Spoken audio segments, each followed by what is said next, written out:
मोतमदी उमूमी कुल हिंद मजलिस इत्तेहादुल मुस्लिमीन जनाब सैयद अहमद पाशा खादरी। पतंग का निशान यानी सुरक्षा और सम्मान बदल के रख देंगे फिजा जमाने की। हमें भी जिद है तूफानों में पतंग उड़ाने की। अराकीन कौंसिल, अजीम तर बल्दिया हैदराबाद के अराकीन बल्दिया, सरगरम कारकुनान मजलिस इत्तेहादुल मुस्लिमीन, सुदूर मोतमदीन और घरों में बैठकर सुनने वाली मेरी इज़्ज़त माब पर्दानशीन माँ और बहनों, अल्हम्दुलिल्लाह अल्लाह का फजल करम, नबी करीम सल्लल्लाहु अलैहि वसल्लम का सदका, औलिया अल्लाह की दुआएं, आप तमाम की दुआओं और मेहनतों पतंग का निशान यानी सुरक्षा और सम्मान कोशिशों का नतीजा कि आज आप और हम मजलिस इत्तेहादुल मुस्लिमीन के अहिया के 64 बरस के इस कामयाब सफर के जश्न का हिस्सा बन रहे हैं और 64 बरस की तकमील पर मैं अपनी जानिब से और आप सब की जानिब से सदर कुल हिंद मजलिस इत्तेहादुल मुस्लिमीन नकीब मिल्लत अलाज बैरिस्टर असदुद्दीन ओवैसी साहब मौजूद रुकन पार्लियामेंट को दिल की गहराइयों से मुबारकबाद पेश करता हूं और ये बात जरूर कहना चाहूंगा कि किसी भी कौम और कोई भी कौम, कोई भी जमात अपनी तारीख को जब भुला देती है तो दुनिया भी उसको भुला देती है। और आज जब हम 64 बरस की तकमील पर जश्न मना रहे हैं तो हमको और आपको मिलकर उन शख्सियात को, उन लोगों को जिन्होंने इस जमात के लिए अपना पसीना दिया, अपना खून दिया, अपना वक्त दिया, अपनी तवानाई दी, अपनी आवाज दी, अपनी हिम्मत दी, अपना जोश दिया, अपना वलवला दिया, अपना ओट दिया, उनको भी याद करना लाजिम व जरूरी होता है। न सिर्फ हमको अपनी तारीख को याद रखना है बल्कि इस सफर में खांधे से खांधा मिलाकर हर कदम पर आगे बढ़ने वाले लोगों को भी याद करना लाजिम व जरूरी है। बेशुमार लोग आज हमारे दरमियान में नहीं है। पतंग का निशान यानी सुरक्षा और सम्मान आज अल्लाह को प्यारे हो गए, वो इस दुनिया में नहीं रहे, लेकिन उनकी खिदमत, उनका काम, उनका जज्बा, उनकी कुर्बानियां, उनका वलवला, उनकी हिम्मत आज भी हमारे दरमियान में जिंदा है और एक नया अज़्म, एक नई हिम्मत और एक नए जुनून को पैदा करने का हमको हौसला देती है। और इस बात को भी नौजवानों को याद रखना होगा कि मजलिस इत्तेहाद अल मुस्लिमीन आज जानी जाती है, पहचानी जाती है। मजलिस इत्तेहाद अल मुस्लिमीन का नाम है न सिर्फ हिंदुस्तान में बल्कि बर्रे सगीर में, न सिर्फ बर्रे सगीर में बल्कि सारी दुनिया में मजलिस इत्तेहाद अल मुस्लिमीन को आज जाना जा रहा है, पहचाना जा रहा है। तो इसकी वजह क्या है? इसकी वजह यही है कि 64 बरस के सफर में हमने पूरी दियानतदारी के साथ, पूरे इखलास के साथ, पूरी ईमानदारी के साथ काम किया और वो दियानतदारी, वो इखलास, वो ईमानदारी आज दुनिया को मजबूर कर रही है मजलिस इत्तेहाद अल मुस्लिमीन को जानने के लिए, पहचानने के लिए और मजलिस को तस्लीम करने के लिए। मजलिस इत्तेहाद अल मुस्लिमीन ने अपनी जिद्दोजहद का आगाज ऐसे वक्त में किया जब हमारा सब कुछ लुट चुका था, हमारे पास कुछ भी नहीं था, हमारे दामन में सिर्फ खौफ था और मायूसी थी। तख्त ताज लुट चुका था, महलात वीरान हो चुके थी, जागीरें लुट चुकी थी, लहलाती हुई खेतियां उजड़ चुकी थी, बस्तियां खाक की ढेर में तब्दील हो चुकी थी, इज्जतें इस्मतें लुट रही थी, कुओं में पानी कम, हमारी तैरती हुई लाशें थीं, या तो फिर कुओं में पानी कम और हमारा खून ज्यादा था। ऐसे इन हालात में मजलिस इत्तेहाद अल मुस्लिमीन का हिया हुआ तो लोगों ने मजलिस इत्तेहाद अल मुस्लिमीन के हिया पर उंगलियां उठाई, इल्जामात लगे। अरे आज भी इल्जामात लगते हैं। आज से कई बरस पहले अहिया के वक्त भी, 64 बरस पहले भी अहिया हुआ तो इल्जाम लगा कि क्या जरूरत है मजलिस की, क्या जरूरत है मजलिस के अहिया की। लोगों ने यहां तक कहा, क्या बाप और बेटे के दिल को ठंडक नहीं पहुंची कि इतने लोगों का कत्लेआम हुआ, इतनी इस्मतें लुटी, इतनी इज्जतें लुटनी, इतनी आबादियां खाक की ढेर में तब्दील हो गईं, महलात लुट गए, जागीरें लुट गईं, मनसब लुट गया। लेकिन इसके बाद भी ये बाप और बेटे को जुनून है कि मजलिस का हिया करें। क्या जरूरत है मजलिस की, कहा लोगों ने उस वक्त, और ये भी कहा कि मजलिस से और खून खराबा होगा और तबाही और बर्बादी होगी। लेकिन अल्लाह फख्र मिल्लत अल रहमा मौलवी मोहम्मद अब्दुल वाहिद ओवैसी की खबर को नूर से भर दे। अल्लाह सालारे मिल्लत अल रहमा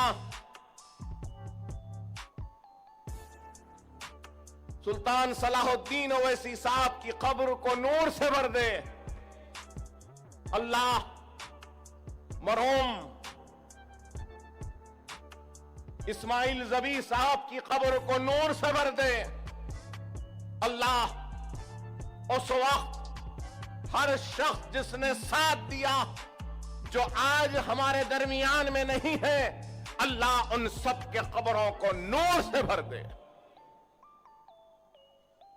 कि इन लोगों की मेहनत थी, कोशिश थी कि आज आपको, हमको ये दिन नसीब हुआ, और उनकी कुर्बानियों का नतीजा कि आज आप और हम इस 64 साल की तकमील के जश्न मनाने की इस तकरीब में शिरकत कर रहे हैं। अगर वो ना होते, उनकी कुर्बानियां ना होती, तो शायद पतंग का निशान यानी सुरक्षा और सम्मान नसीब ना होता। अगर वो ना होते, उनकी कुर्बानियां ना होती, तो शायद ये दारुस्सलाम ना रहता।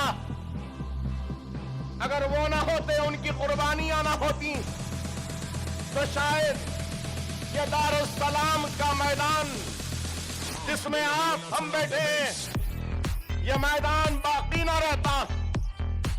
अगर वो ना होते, उनकी कुर्बानियां ना होती, तो ये दारुस्सलाम की रौनक बरकरार ना रहती। अगर वो ना होते, उनकी कुर्बानियां ना होती, तो ये इंजीनियरिंग कॉलेज की इमारत ना होती। अगर वो ना होते, उनकी कुर्बानियां ना होती, तो फिर ये फार्मेसी की बिल्डिंग ना होती। अगर वो ना होते, उनकी कुर्बानियां ना होती, तो MBA की ये इमारत नहीं होती।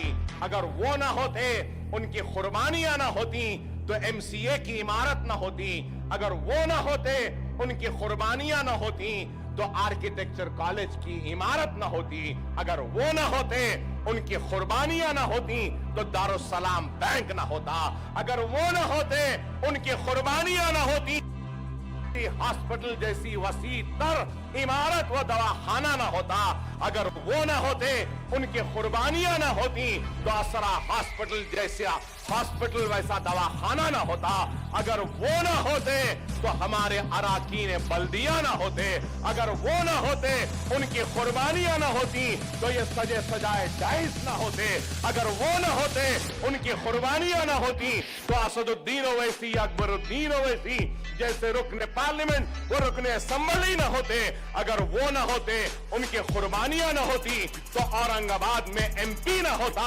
अगर वो ना होते, उनकी कुर्बानियां ना होती, तो बिहार में अराकीन असेंबली मुंतखब ना होते। अगर वो ना होते, उनकी कुर्बानियां ना होती, तो महाराष्ट्र की असेंबली में हमारे अराकीन असेंबली ना होते। अरे ये सब कुछ देन है तो फख्र मिल्लत अलैहिर्रहमा की कुर्बानियां, दूरंदेशी का नतीजा। आज जो कुछ भी है, ये सालारे मिल्लत की मेहनत, कोशिश व कुर्बानी का नतीजा। मजलिस इत्तेहाद अल मुस्लिमीन को फिरका परस्त जमात कहते हैं लोग। मजलिस पर इल्जामात लगाते हैं,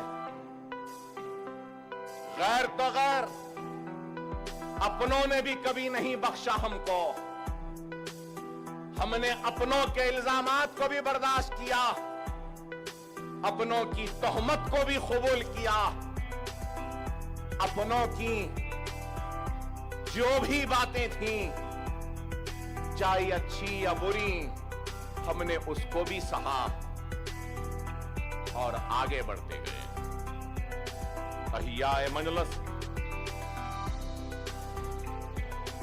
के होने के बाद आज से 64 बरस पहले फिसलबंडे में 2 मार्च को मजलिस इत्तेहाद अल मुस्लिमीन के अहिया का जलसा हुआ। 2 मार्च को अहिया हुआ, लेकिन अहिया से पहले के भी चंद वाकयात को बयान करूं ताकि नौजवान वाकिफ हों। अब्दुल वाहिद ओवैसी ने, फख्र मिल्लत ने मजलिस की क़यादत को यूं ही नहीं ली। जब मजलिस की क़यादत को लेने की ख्वाहिश का इजहार किया, तो जिंदगी के हर शोबे हयात से ताल्लुक रखने वाले के दर पर दस्तक दी गई थी, जाकर इल्तिजा की गई थी। सरजमीन दक्कन के मायाराज मौकिफ के मैदान से ताल्लुक रखने वालों के दरवाजे पर दस्तक दी गई थी और बोला गया था कि मजलिस की सदारत को ले लो। बड़े बड़े सरमायादारों के दरवाजे पर दस्तक दी गई थी और कहा गया था कि मजलिस की सदारत को कबूल कर लो। बड़े बड़े काबिल लोगों से दरखास्त की गई, उस वक्त के जागीरदारों से, मनसबदारों से, इनामदारों से, डॉक्टरों से, वकुलाओं से, सनतकारों से, हर एक से दरखास्त की गई थी कि मजलिस की सदारत को ले लो। कभी ये दरखास्त, ये फरियाद कि मजलिस की सदारत को ले लो, कभी गोलकुंडा की उस बुलंद फसील से टकराई और मायूस लौटी, तो कभी यह दरखास्त व इल्तिजा कि मजलिस की सदारत को ले लो, कभी चार मीनार के उन बुलंद मीनारों से टकराई और मायूस लौट गई, तो कभी यह दरखास्त कि मजलिस की सदारत को कबूल कर लो, इन मजलूम मुसलमानों की क़यादत को कबूल कर लो, ये मुसीबत ज़दा मुसलमानों की क़यादत को कबूल कर लो। तो कभी ये दरखास्त दबिलपुरे के दरवाजे से टकरा कर मायूस लौटी, तो हर दरवाजे से टकराई और मायूस लौटी, और आखिरी दर पर पहुंची तो किसके दर पर आई? मोहम्मद अब्दुल वाहिद ओवैसी एडवोकेट के पास पहुंची। और जब पहुंची तो क्या जुमले थे? मौलवी साहब हर किसी से दरखास्त की, हर किसी से इल्तिजा की, जिन्होंने मजलिस के नाम पर इख्तिदार के कुर्सियों पर बैठकर इज्जत कमाई, दौलत कमाई, उनसे भी दरखास्त की, लेकिन सबने इनकार किया। अब आखिरी उम्मीद आप हैं, बताइए मौल साहब, क्या आप मजलिस की और इस मजलूम मुसलमानों की क़यादत के कांटों भरे ताज को कबूल करने तैयार हैं? अल्लाह फख्र मिल्लत मोहम्मद अब्दुल वाहिद ओवैसी की खबर को नूर से भर दे कि एक सेकंड का वक्त नहीं लिया और कहा, हां, मैं मजलिस और ये मजलूम मुसलमानों की क़यादत के कांटों भरा ताज कबूल करता हूं। उस वक्त लोगों ने हैरत का इजहार किया कि फख्र मिल्लत ने एक मिनट का भी वक्त नहीं लिया। मैं ये भी बताना चाहता हूं आपको, आज हम इस एक दारुस्सलाम में खड़े हैं, इस एक दारुस्सलाम को जानते हैं, लेकिन उस वक्त सारे दक्कन में, उस वक्त के रियासत हैदराबाद के जिले के हर हेडक्वार्टर में दारुस्सलाम था, हर हेडक्वार्टर में दारुस्सलाम था। अब मैं मजीद तफसीलात में जाना नहीं चाहता, लेकिन ये जरूर बोलूंगा कि उस वक्त के लोगों ने, सालार ने मुझसे कहा, मियां, उस वक्त जब तुम्हारे दादा ने मजलिस की सदारत ली थी, तो उस वक्त आकर कागजात है, कहा कि मुख्तलिफ अजला के हेडक्वार्टर्स में दारुस्सलाम है, उनके कागजात हैं। तो मरहूम सदर फख्र मिल्लत अलैहिर्रहमा ने कहा कि कागजात देने से पहले कागजात की फेहरिस्त बनाइए, उस पे गवाहों की दस्तखत करिए, और फिर मेरे हवाले करने के बाद मेरी दस्तखत लीजिए कि ये जायदादों के कागजात अब्दुल वाहिद ओवैसी को हवाले किए गए मौजूदा गवाहों के दरमियान। तय हुआ, लेकिन एक भी कागज ना आया ना मिला, ना ये दारुसलाम का कोई कागज मिला। मजलिस कहिया 2 मार्च को हुआ और जो लोग मजलिस इत्तेहाद अल मुस्लिमीन पर इल्जाम लगाते हैं कि मजलिस इत्तेहाद अल मुस्लिमीन फिरका परस्त जमात है, मैं आज उन लोगों के दरमियान, उन लोगों को अपने लोगों के दरमियान में खड़े होकर पतंग का निशान यानी सुरक्षा और सम्मान। मजलिस इत्तेहाद अल मुस्लिमीन फिरका परस्त जमात नहीं है। 2 मार्च को सबसे पहली करारदाद, 2 मार्च आज से 64 बरस पहले सबसे पहली करारदाद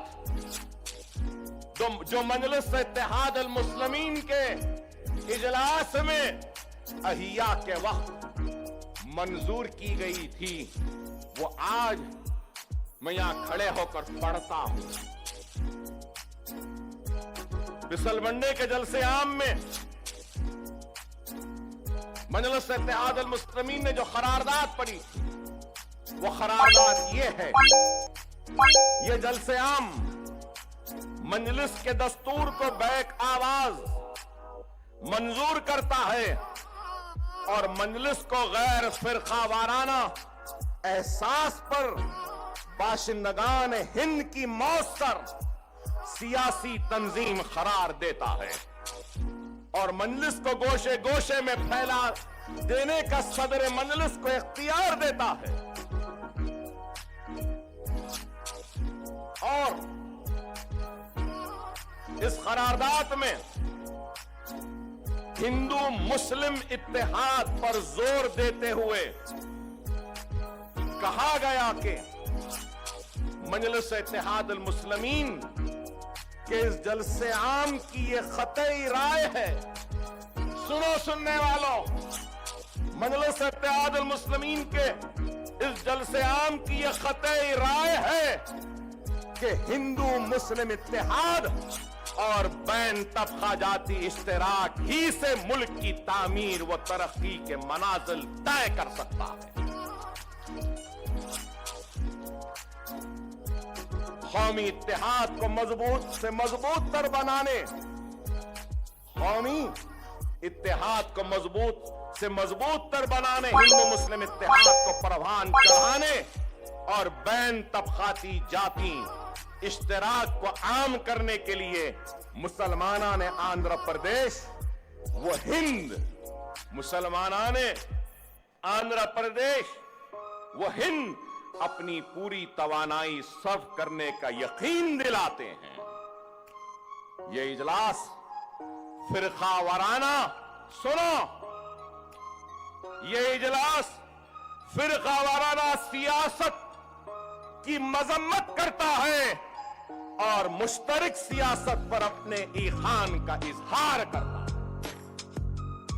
यह है मजलिस की तारीख, यह है हकीकी मजलिस इत्तेहाद अल मुस्लिमीन। पतंग का निशान यानी सुरक्षा और सम्मान। मजलिस पर हमको परवाह नहीं है। इल्जाम लगाने वाले तुम लगाओ इल्जाम, हमको परवाह नहीं है। हम अपनी जिद्दत, अपने काम को जारी रखेंगे। अरे आज 64 बरस की तारीख में नशे व फराज है, उरूज व ज़वाल है, मुसीबतें हैं, कुर्बानियां हैं, जेल है तो गोलियां भी हैं, जानों की बाजियां भी हैं, लेकिन हमने इजहार हक से कभी मुंह नहीं मोड़ा। फख्र मिल्लत अली रहमा को जेल में डाला गया, जेल में थे और 11.5 महीने जेल की सोहबतों को बर्दाश्त किया। लेकिन जैसा अहमद पाशा कादरी साहब ने कहा, क्या मुतालिबा था? एक तो नाम ये नहीं रखना, दूसरा सियासत में हिस्सा नहीं लेना। मिल्लत अलैहिर्रहमान ने मजलिस इत्तेहादुल मुस्लिमीन के नाम को भी बरकरार रखा। सियासत में हिस्सेदारी का भी आगाज, जिद्दोजहद का आगाज किया। और जिस वक्त मजलिस इत्तेहादुल मुस्लिमीन ने अपने सियासी सफर का आगाज किया था, तो मौलाना अब्दुल वाहिद ओवैसी ने उस वक्त क्या कहा? अहिया के वक्त मैंने ये जो करारदाद पढ़ी, ये करारदाद की मंजूरी हासिल की, तो उसके बाद क्या कहा अब्दुल वाहिद ओवैसी ने? उन्होंने उस वक्त के मुसलमानों से अपील की थी कि मुसलमानों, हिफाजत दीन सुनो। उन्होंने मुसलमानों से अपील की थी कि मुसलमानों, हिफाजत दीन, खिदमत इंसानियत और वतन की दिफा के लिए मुत्तहिद हो जाओ। हिफाजत दीन, खिदमत इंसानियत और वतन की दिफा के लिए मुत्तहिद हो जाओ। ये बात थी मजलिस इत्तेहादुल मुस्लिमीन। उन्होंने ये भी कहा था, फख्र मिल्लत अलैहिर्रहमान ने ये भी कहा था कि हम मुंतशिर होकर अपने अपनाए वतन पर बोझ बनना नहीं चाहते। हम मुंतशिर होकर अपने अपनाए वतन पर बोझ बनना नहीं चाहते। हम 11 करोड़ मुसलमान, सुनो सुनो नौजवानों इस जुमले को। क्या जुमला फख्र मिल्लत ने अदा किया? हम 11 करोड़ मुसलमान फकीरों की फौज या जराइम पेशा की टोलियों में तब्दील होना नहीं चाहते। हम अपनी कमजोरी को मुल्क की कमजोरी तस्वुर करते हैं। हम खुशहाली चाहते हैं ताकि मुल्क खुशहाल रहे, ताकि मुल्क खुशहाल रहे। 11 करोड़ मुसलमान फकीरों की फौज या जराइम पेशा की टोलियों में तब्दील होना नहीं चाहते। क्या जुमला है? गौर करो कि कैसे कैसे अल्फाज, कैसे जुमले होते थे फख्र मिल्लत के। जराइम पेशा टोलियों में तब्दील होना नहीं चाहते। हम फकीरों की टोलियों में तब्दील होना नहीं चाहते। और आज मजलिस इत्तेहादुल मुस्लिमीन क्या काम कर रही है, कैसे काम कर रही है, ये दुनिया के सामने।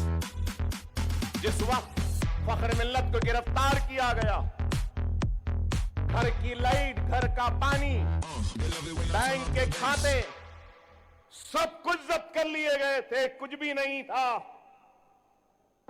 कुछ भी नहीं था। ऐसे इन हालात में मजलिस आगे बढ़ रही थी। जिस वक्त मजलिस के सियासी सफर का आगाज हुआ, तो जेल से रिहाई के बाद 3 साल में फख्र मिल्लत अलैहिर्रहमान ने 3 और सालारे मिल्लत ने, फख्र मिल्लत अलैहिर्रहमान और सालारे मिल्लत ने मिलकर 3 साल में 338 जलसे किए। कितने? 338 जलसे। और जब जलसे करते तो कोई लाइट देने वाला नहीं होता, कोई पानी देने वाला नहीं होता, कोई स्टेज पर बैठने वाला भी नहीं होता, कोई माइक भी देने वाला नहीं होता। लोग अपने घरों के दरवाजों और खिड़कियों में से झांक कर देखते, जलसों में आकर बैठते भी नहीं थे। ऐसा वक्त, ऐसा दौर। बाप तकरीर कर रहा है तो बेटा सुन रहा है, बेटा तकरीर कर रहा है तो बाप सुन रहा है। पतंग का निशान यानी सुरक्षा और सम्मान। लेकिन जोश जज्बे में कमी नहीं आई।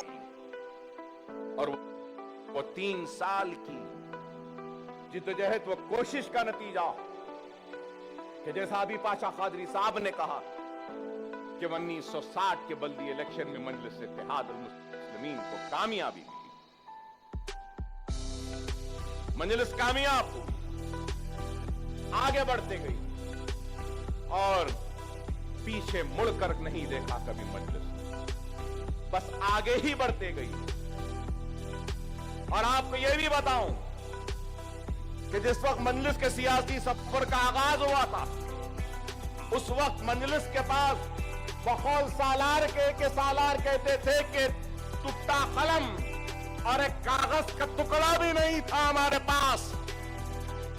आपको सुनकर हैरत होगी कि पहली कॉन्फ्रेंस हुई थी और उस पहली कॉन्फ्रेंस में उस वक्त के मोतमद उमवी ख्वाजा निजामुद्दीन साहब ने सालाना कॉन्फ्रेंस में अपने सालाना रिपोर्ट पेश की थी और कहा था कि जमात को 1 साल में, सुनो, जमात को 1 साल में 7,015 रुपये की आमदनी हुई।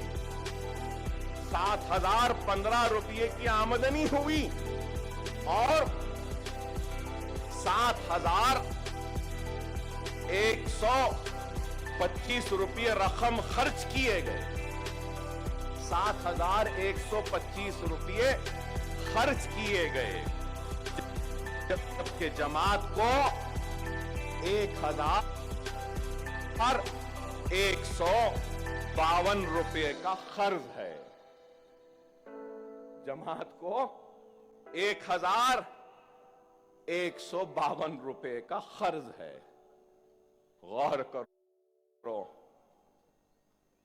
अरे लोग आज इस क़यादत को बदनाम करते, बेईमान कहते।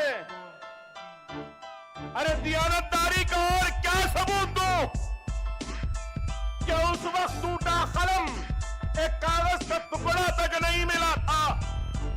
1,152 करोड़ का खर्च था और आज फख्र मिल्लत, सालार मिल्लत और नखीर मिल्लत की मेहनत, कोशिश और कुर्बानियों का नतीजा है कि हजारों करोड़ के असासे आज मजलिस इत्तेहाद अल मुस्लिमीन के हैं। क्या मामूली बात है? अगर बेईमान होते तो दारुस्सलाम हासिल ना करते। अगर बेईमान होते तो ये तालीमी इदारों का जाल ना बिछाते।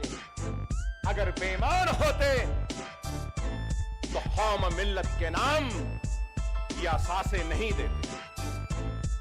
ना फख्र मिल्लत, ना सालार मिल्लत, ना नकीब मिल्लत, ना अकबरुद्दीन ओवैसी, ना अहमद पाशा कादरी या कोई भी मजलिस इत्तेहाद अल मुस्लिमीन का कोई मालिक नहीं है। मजलिस इत्तेहाद अल मुस्लिमीन के असासों के मालिक नहीं है। मालिक अगर कोई है तो वह सरजमीन दखन का गयूर मुसलमान है। और इन मालिक के मिल्कियत की हिफाजत करने वाले मुहाफिजों का नाम अब्दुल वाहिद ओवैसी था, सुल्तान सलाहुद्दीन ओवैसी है, तो असदुद्दीन ओवैसी है या अकबरुद्दीन ओवैसी है या अहमद पाशा कादरी। हम मुहाफिजीन, हम तो चौकीदारी कर रहे हैं, हिफाजत कर रहे हैं आपकी असासों की। जब तक रहेंगे तब तक दियानतदारी से काम करेंगे, पूरे अखलास के साथ काम करेंगे। आज मजलिस इत्तेहाद अल मुस्लिमीन की जानिब से 10th में के बच्चों की इम्तिहान की पूरी फीस दी जाती है। मजलिस इत्तेहाद अल मुस्लिमीन की जानिब से पूरे क्वेश्चन पेपर्स दिए जाते हैं। मजलिस इत्तेहाद अल मुस्लिमीन की जानिब से सरकारी मदारस, उर्दू सरकारी मदारस के तुलबा और तालिबात में बस्ता, वो लॉन्ग बुक और कलम बॉक्स किया जाता। मजलिस इत्तेहाद मुस्लिमीन की जानिब से हर वक्त जब कभी भी फिसादात हुए तो उन फिसादात में अपनी मोटरसाइकिल पर फिसादात में तन्हा घूमने वाले का नाम सुल्तान सलाहुद्दीन ओवैसी था। चाहे वो सब्जी मंडी का फिसाद हो, चाहे वो निमोली अड्डे का फिसाद हो, चाहे वो अंबरपेट का फिसाद हो, चाहे वो निजामाबाद का फिसाद हो, चाहे वो कोई भी फिसाद हो, तन्हा निकल जाता था उस मर्द मुजाहिद का नाम सुल्तान सलाहुद्दीन ओवैसी था। फिसादात में कर्फ्यू में लोग परेशान, हर घर दस्तक देकर अनाज पहुंचाती थी उन फिसादात के दौर में। नौजवानों, तुम नहीं जानते, उस वक्त भी मजलिस काम करती थी। मजलिस की जानिब से कर्फ्यू रहता था, एक एक महीने का कर्फ्यू, 20-20 दिन का कर्फ्यू। लोग अनाज के लिए परेशान, दवाओं के लिए परेशान, दूध के लिए परेशान। तो इस दारुस्सलाम के मरकज से दूध पहुंचाया जाता था, अनाज पहुंचाया जाता था, दवाएं पहुंचाई जाती थी। मजलिस क्या करी, पूछते हैं लोग। हमने काम किया, सालार की जिंदगी में दवाएं पहुंचाई गई थी, हिंदुस्तान के बाहर भी। सालार की जिंदगी में, गुजरात के फिसादात में डॉक्टरों की टीम को ओवैसी हॉस्पिटल से बैरिस्टर ओवैसी की क़यादत में पहुंचाया गया था गुजरात, और वहां के मासूम लोगों की मदद की गई। कई सर्जरीज हुए, कई गोलियां निकाले गए, कई टाके हुए, कई दिन तक। मुंबई के फिसाद के मुतासरीन को सालार की जिंदगी में 21 लाख रुपया दिया गया। गुजरात के फिसादात में 26 लाख रुपए सालार की जिंदगी में दिए गए। बाबरी मस्जिद के मुकदमे के लिए मजलिस के अराकीन और मजलिस की जानिब से 50 लाख से जायद की इमदाद दी गई। मजलिस इत्तेहाद मुस्लिमीन की जानिब से एक मर्तबा नहीं, 2-2 मर्तबा मुस्लिम पर्सनल वोट का इजलास मुनक्किद किया गया। मजलिस इत्तेहाद मुस्लिमीन काम करती है, सिर्फ जज्बाती तकारीर या नारे नहीं लगाती। मजलिस ने काम किया। मजलिस पे तनकीद करने वालों, मेरा तुमसे सवाल है कि तुमने क्या किया? क्या किया बताओ। चलो, हम तो गिरते पड़ते, रक्शे वाले, झटके वाले, बंडी वाले, पंक्चर जोड़ने वालों की जमात बोलते थे मजलिस को। देखो, ये रक्शे वाले, ये बंडी वाले आज दवाखाने चलाते हैं, मेडिकल कॉलेज चलाते हैं। ये काम है मजलिस का। अरे आज मजलिस का काम कारनामा क्या है पूछते हैं। अरे मैंने अपनी आंखों से देखा है, पहले मजलिस के दारुस्सलाम में दाखिल होने का रास्ता ये नहीं था, यहां से था, उस सीढ़ियों के पास, और सिर्फ एक गाड़ी रहती थी, सालार की जीप। अरे अल्हम्दुलिल्लाह, आज इधर से इधर तक देखता हूं तो 4 पहियों की कितनी गाड़ियां नजर आ रही हैं। अल्हम्दुलिल्लाह, कि साइकिलों को हटाते थे और हटाने के बाद सालार की गाड़ी निकलती। 2 या 3 लोग, हमारे बलाला साहब एमएलए हैं, उस वक्त भी बलाला साहब थे, बलाला साहब थे उस वक्त, अब्दुल्ला बलाला साहब। उनके पास क्या थी मालूम आपको? लूना टाइप मोपेड थी, गेयर वेयर नहीं रहते थे। तो असद साहब और मैं इतवार को इतवार आते थे। क्या तो बलाला साहब की वो मोपेड चलाना है, वो एक ही थी। अरे बाकी पूरे साइकिल रक्शे। अरे आज ठंडा पानी का फ्रिज है दारुसलाम में, उस वक्त वहां से जाते जाली थी, खड़े रहते थे, घड़ों में से ठंडा पानी पीते थे, और जो घड़े का पानी पिया तो फिर वो तो बहुत ही आगे निकल गया।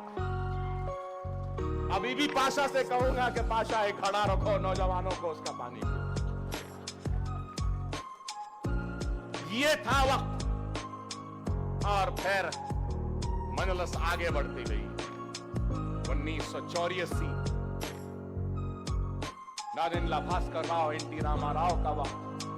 अगर चाहे तो पैसे ले सकते, मंजलिस के एमएलए थे, पैसे दे दो हम तायद करें, लेकिन हमने पैसा नहीं लिया।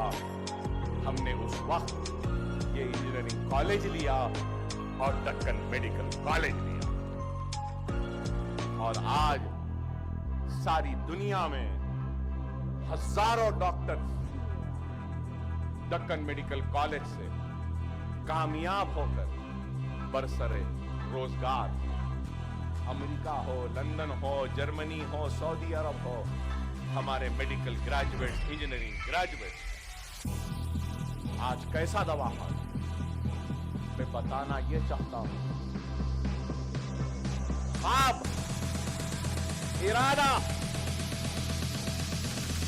फख्र मिल्लत ने देखा था, ख्वाब फख्र मिल्लत ने देखा था, इरादा फख्र मिल्लत ने किया था, और अपने खुतबात में कहा कि मेरी नजरें देख रही हैं कि हमारी आवाज ऐवाने संबली में गूंजेगी, मेरे नजरें देख रही हैं कि हमारी आवाज हिंदुस्तान की पार्लियामेंट में गूंजेगी, मेरी नजरें देख रही हैं कि हमारा खुद का मेडिकल कॉलेज होगा, मेरी नजरें देख रही हैं हमारा इंजीनियरिंग कॉलेज होगा, मेरी नजरें देख रही हैं कि हमारे दवाखाने होंगे, मेरी नजरें देख रही हैं कि हैदराबाद की बल्दिया पर हमारा कब्जा होगा, मेरी नजरें देख रही हैं कि दारुसलाम मुसलमानों का इत्तेहाद का मरकज नहीं बल्कि एक तालीम का मरकज बनेगा।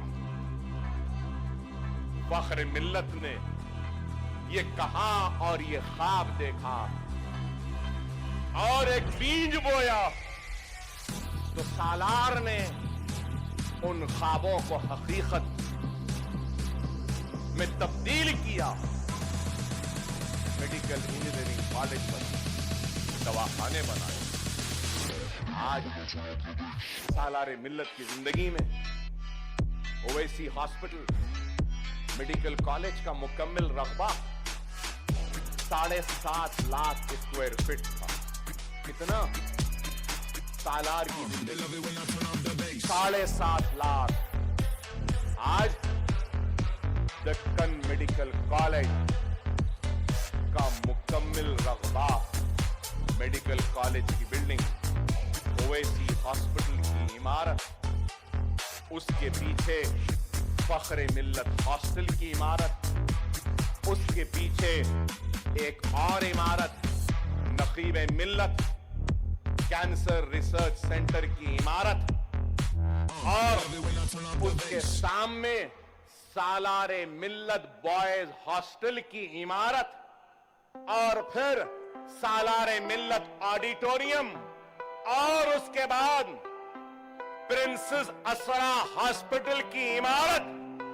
इन सारी इमारतों का रकबा अगर ले लेते हैं तो 16.5 लाख का रकबा, स्क्वायर फीट का रकबा आज तामीर हुआ।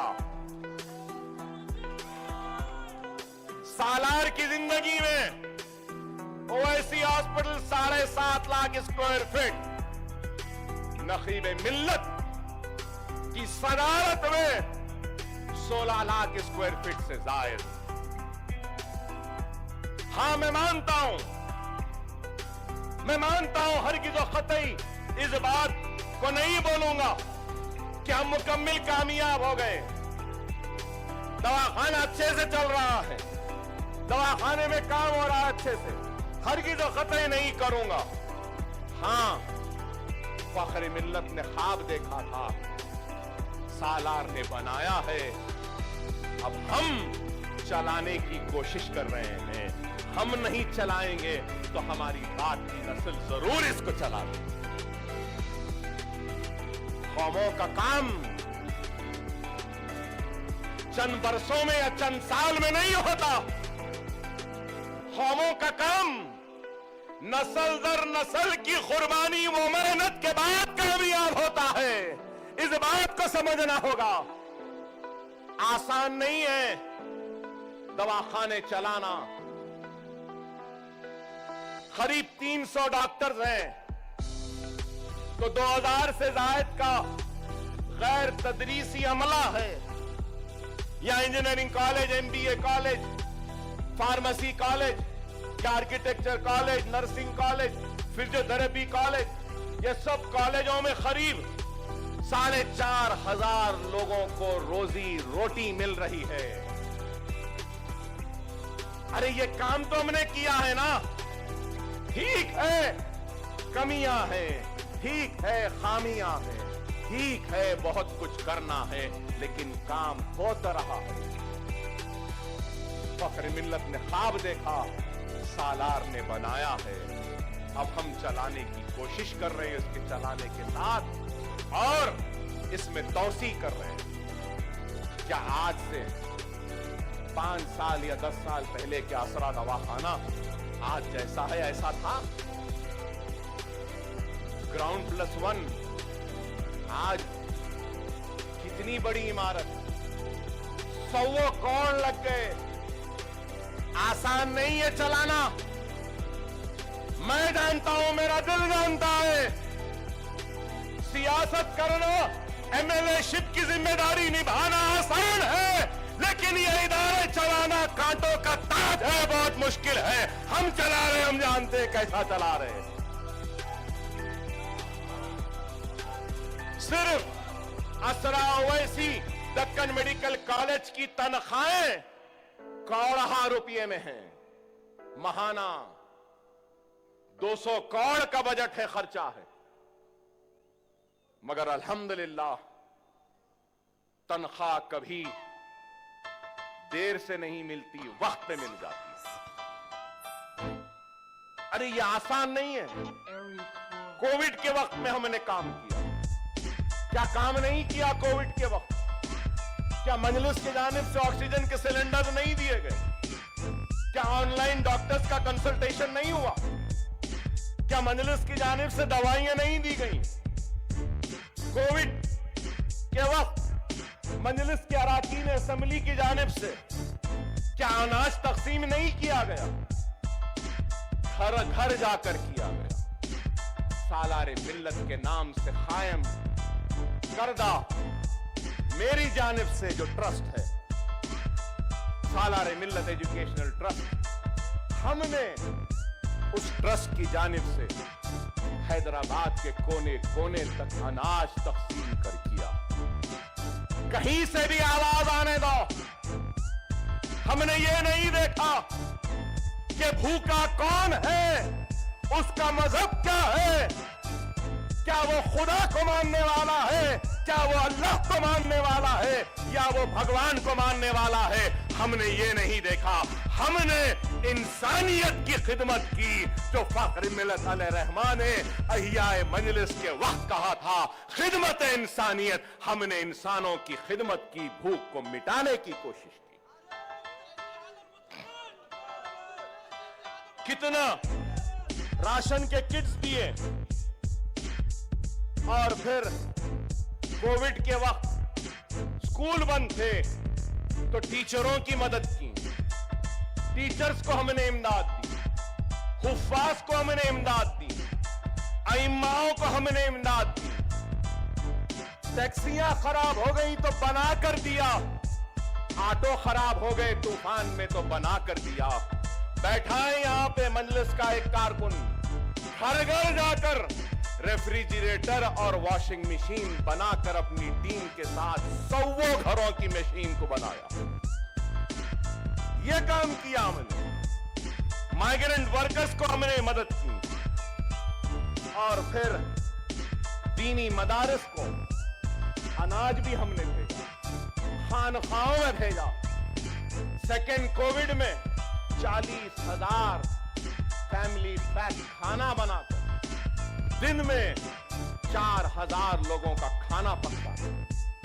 कोई मामूली बात है मेरे भाई, रोजाना बन रहा है।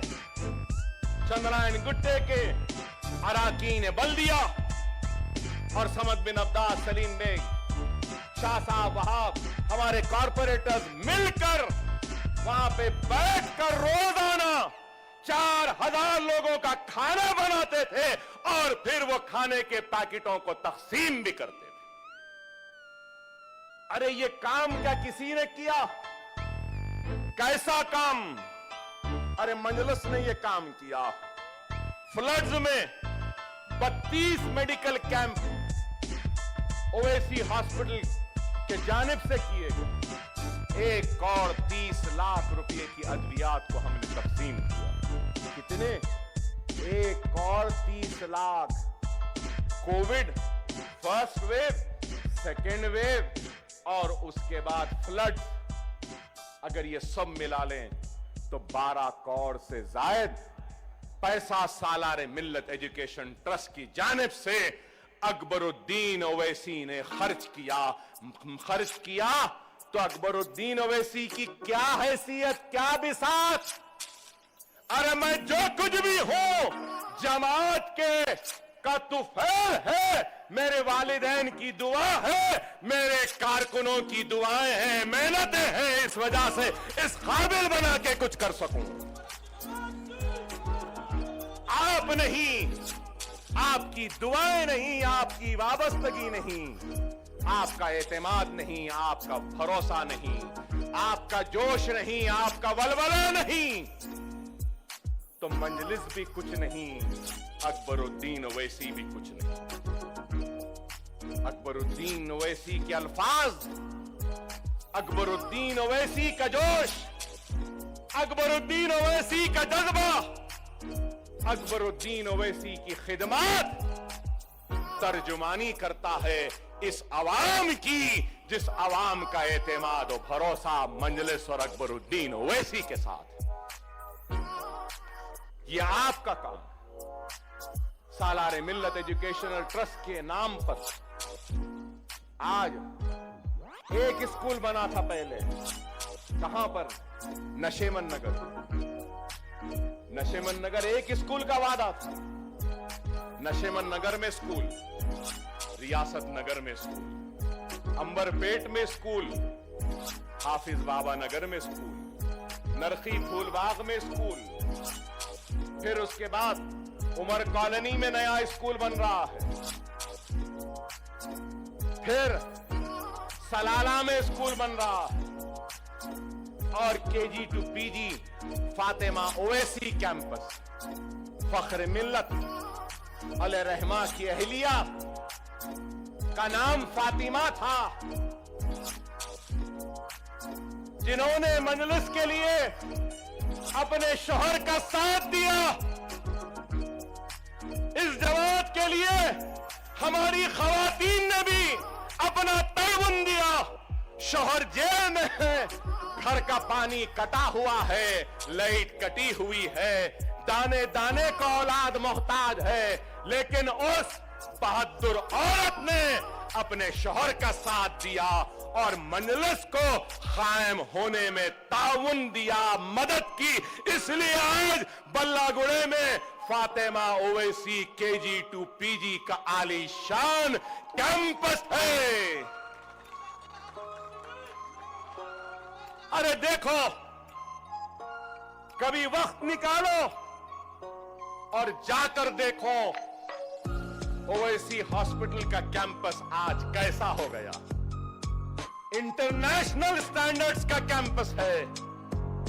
हम बयान कर रहे हैं हमारी अजमत को, हम बयान कर रहे हैं दुनिया के सामने कि हम उन्हीं के जानशीन हैं जिन्होंने ताज बनाया था कभी हम उन्हीं के वारिस हैं जिन्होंने लाल किला बनाया था।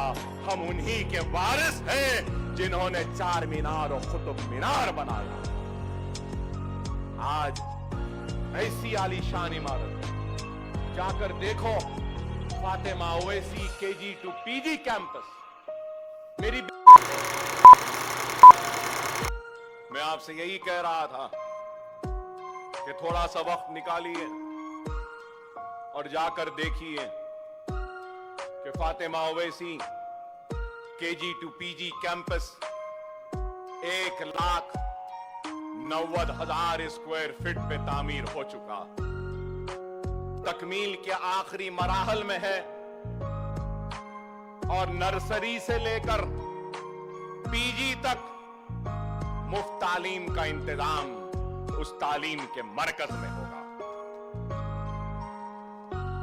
आज सालार मिल्लत एजुकेशन ट्रस्ट के चलाए जाने वाले इदारों में हजारों की तादाद में बच्चे ज़ेरे तालीम हैं।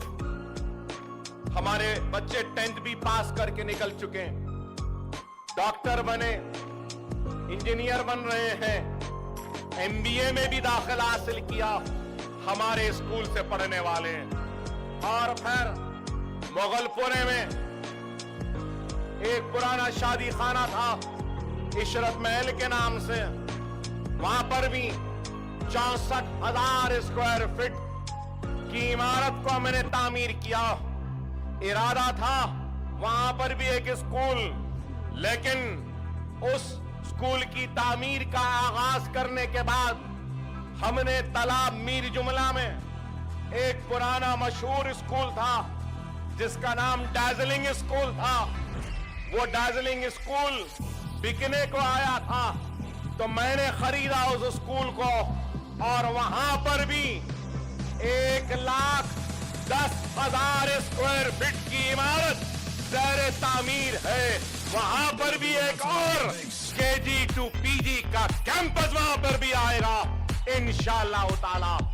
मुगलपुरे में जहां स्कूल का इरादा था तो स्कूल के बजाय हम वो मुगलपुरे की उस इमारत में कॉम्पिटिटिव एग्जाम के कोचिंग क्लासेस करेंगे, नीट की कोचिंग क्लासेस होगी, MSET की कोचिंग क्लासेस होगी, ISET की होगी, बार वकील बनने का जो एंट्रेंस होता है वो होगा, IIT का एंट्रेंस की कोचिंग होगी, 10th ड्रॉप आउट की कोचिंग का सेंटर होगा, 12th में मखसूस सब्जेक्ट्स में जो कमजोर होते हैं बच्चे उनके कोचिंग का सेंटर होगा, ग्रेजुएशन के लिए कोचिंग का एक मरकज बनाएंगे और उसके बाद हम हमारे बच्चों को उनके कैरियर को बनाने का एक गाइडेंस का एक सेल बनाएंगे जिसके जरिए लोग उनकी रहनुमाई करेंगे कि किस तरीके से आप अपने कैरियर को आगे बढ़ा सकते हैं। न सिर्फ वो बल्कि अगर हिंदुस्तान की फौज में रिक्रूटमेंट का अगर आएगा तो उसमें जाने के लिए ट्रेनिंग दी जाएगी, CRPF का अगर आएगा तो वो भी बताएंगे, पुलिस का आएगा तो वो भी बताएंगे, ग्रुप 1 का ट्रेनिंग होगी तो वो भी बताएंगे, बैंकिंग सेक्टर में नौकरी आएंगी तो वो भी रहनुमाई करेंगे, इंश्योरेंस में आएंगी तो वो भी रहनुमाई। हम चाहते हैं कि हमारे बच्चे आगे बढ़े, तालीम के मैदान, रोजगार के मैदान। हम चाहते हैं कि हमारे हलकों में खुशहाली आए, हमारे घरों से जहालत का खात्मा हो और इल्म की रोशनी जिसको फख्र मिल्लत अला रहमान ने इस नूर महल में रोशन किया था, हम वो इल्म की शमा को हैदराबाद के हर घर में रोशनी देना चाहते हैं और इल्म की रोशनी से उन घरों को हम नए उजाले देना चाहते हैं, मुनव्वर करना चाहते हैं उनके मुस्तकबिल को। ये हमारा इरादा। कोई है हिंदुस्तान में, कोई है तो आ जाए और बता दे कि कि मजलिस जो काम कर रही है, नखीर मिल्लत जो काम कर रहे हैं उनकी सदारत में, और अकबर ओवैसी जो काम कर रहा है, उसके 1% भी अगर कोई करने वाला है तो आ जाए। तनकीद करने वालों करो, लेकिन तनकीद बराए तामीर होनी चाहिए।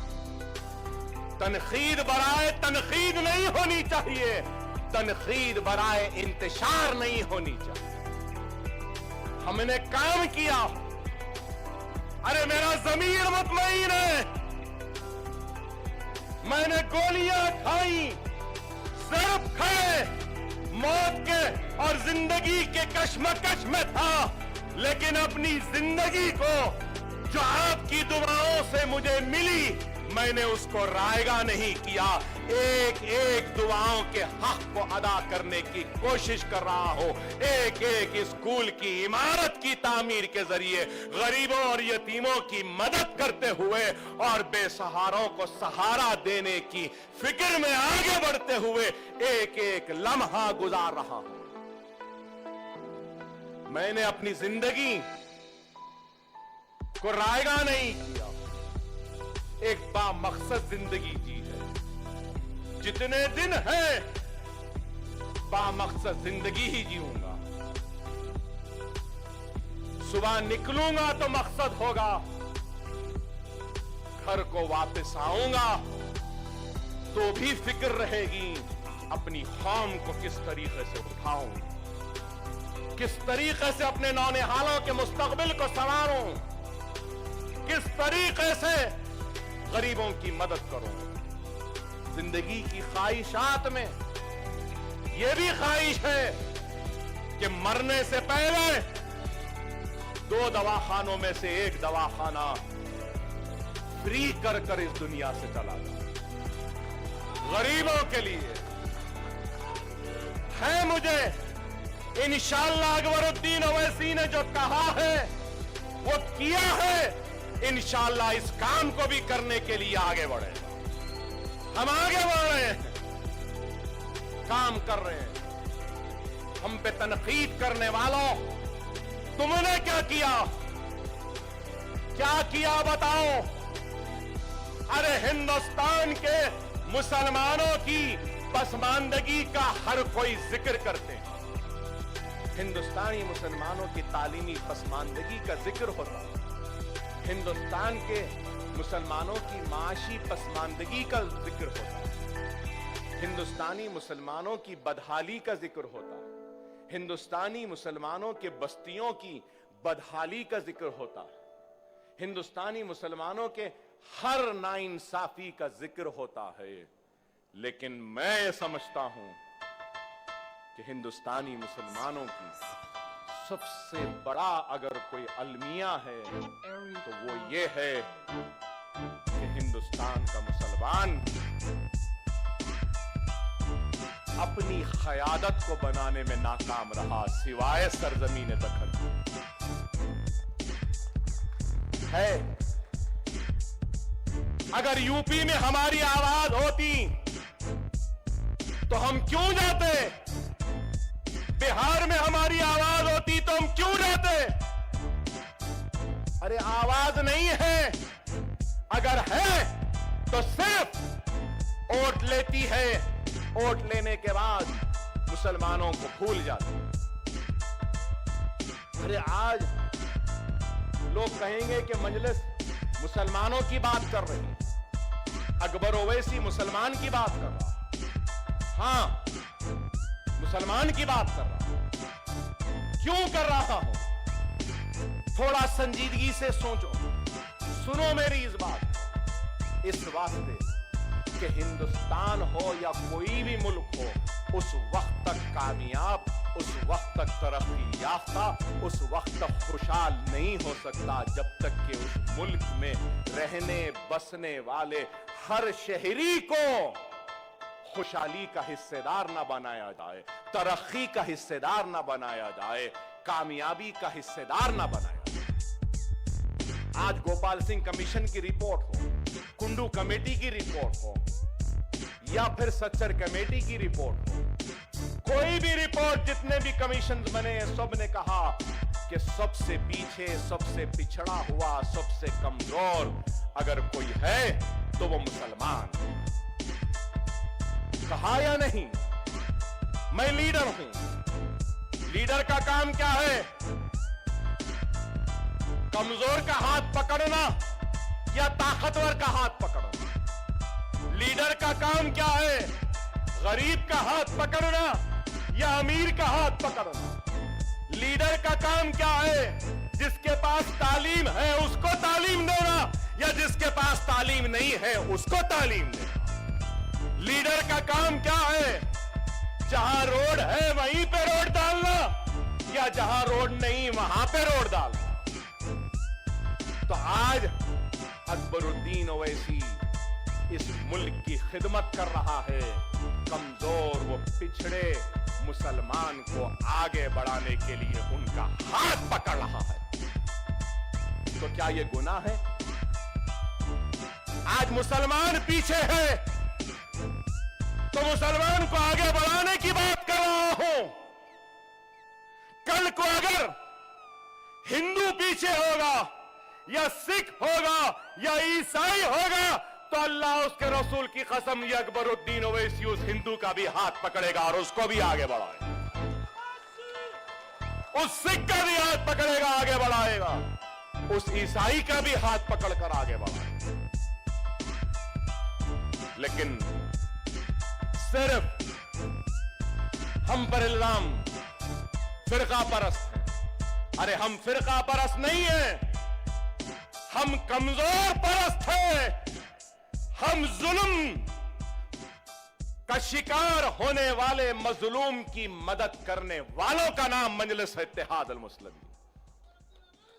हक तलफी जिसकी हुई उसकी हक की लड़ाई लड़ने वालों का नाम मजलिस है। मजलिस के दरवाजे सिर्फ मुसलमानों के लिए नहीं है, मजलिस के दरवाजे खुले हैं। अकबरुद्दीन ओवैसी का दिल खुला है। मेरे दरवाजे और मेरे दिल पर मुसलमान भी दस्तक दे सकता है, हिंदू भी दस्तक दे सकता है, ईसाई भी दस्तक दे सकता है, सिख भी दस्तक दे सकता है, कोई भी दे सकता है।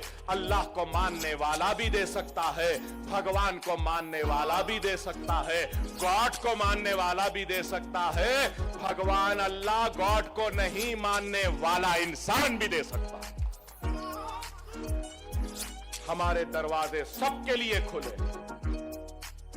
हम सबका काम करेंगे, हम सबका काम करेंगे। कोई भी दारुसलाम से मायूस नहीं लौटेगा। हमारी नजर में माथे पे तिलक लगाने वाला और सर पे टोपी पहनकर दाढ़ी पालने वाला भी बराबर है। एक सर पर टोपी पहनने वाला और दाढ़ी छोड़ने वाला मुसलमान हो या एक माथे पे तिलक लगाने वाला हिंदू हो, वो भी हमारे लिए बराबर है। हम आज इंसाफ की लड़ाई लड़ रहे हैं। किसके लिए लड़ रहे हैं? वो जो कमजोर है, वो जो पिछड़ा हुआ है, वो जो सबसे पीछे है, जिसको लिंच किया जा रहा है, जिसको लव जिहाद के नाम पर मारा वो पीटा जा रहा है, जिसको बीफ के नाम पर मारा जा रहा है, जिसको घर वापसी के नाम पे मारा जा रहा है। हम उसके लिए लड़ रहे हैं। हम उसके लिए भी लड़ रहे हैं जिसको दलित कहकर पीछे ढकेला जाता है। हम उसके लिए भी लड़ रहे हैं। आज हमारी लड़ाई किस बात की है? हमारी लड़ाई हक की है, हमारी लड़ाई इंसाफ की है, हमारी लड़ाई शिराकतदारी की है, हमारी लड़ाई हिस्सेदारी की है। हम इस मुल्क के किराएदार नहीं हैं, हम इस मुल्क के बराबर के शहरी हैं। ये मुल्क मेरा भी उतना है जितना ये मुल्क नरेंद्र मोदी का है या राहुल गांधी का है। ये मुल्क माथे पे तिलक लगाने वाले का भी उतना ही है जितना सर पर टोपी पहनकर सुन्नत पालने वाले का है। अफसोस अफसोस जो लोग इख्तिदार पर आए कितने नौकरियां देने का वादा करे, क्या नौकरियां मिली? साल में 2 करोड़, 8 साल में 16 करोड़। अरे 16 करोड़ नौकरियां देना तो छोड़ो, डीमोनेटाइजेशन से लेकर आज तक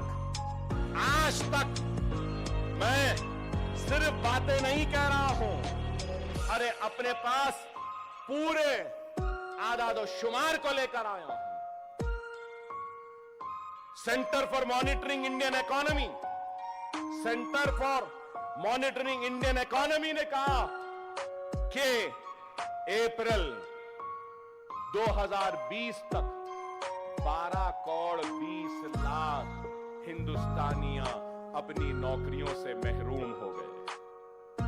16 करोड़ नौकरियां तो छोड़ो, करीब 12.5 करोड़ और दूसरे अगर मिला लें तो 15 करोड़ हिंदुस्तानी अपनी रोजी रोटी से महरूम हो गया। और अच्छे दिन आए, कहां आए बाबा, किधर आए, कौन से अच्छे दिन?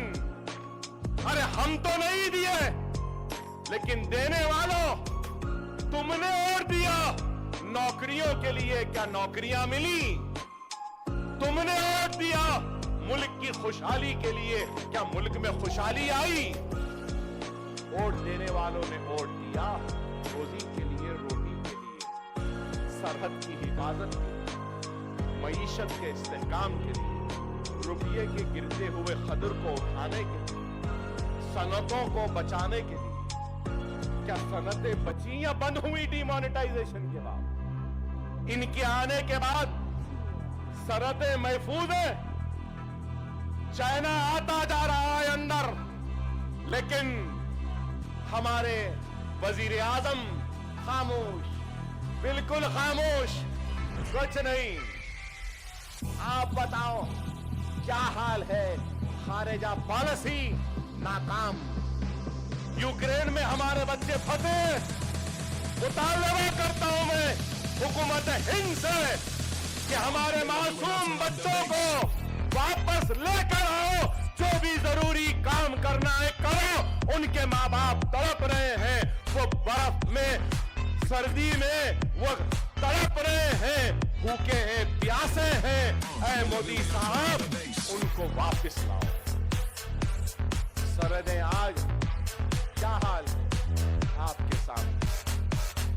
3 तलाक, एनआरसी, ये वो। अरे बाबा, इस मुल्क को क्या चाहिए? इस मुल्क को रोजी चाहिए, इस मुल्क को रोटी चाहिए, इस मुल्क को सुकून चाहिए, इस मुल्क को खुशहाली चाहिए, इस मुल्क को मजबूत सरहदें चाहिए, इस मुल्क को फिसादात नहीं चाहिए, इस मुल्क में मोहब्बत चाहिए, इस मुल्क में क्या चाहिए? लेकिन ये लोग मुल्क की तरक्की की बात नहीं करते, मुल्क की खुशहाली की बात नहीं करते।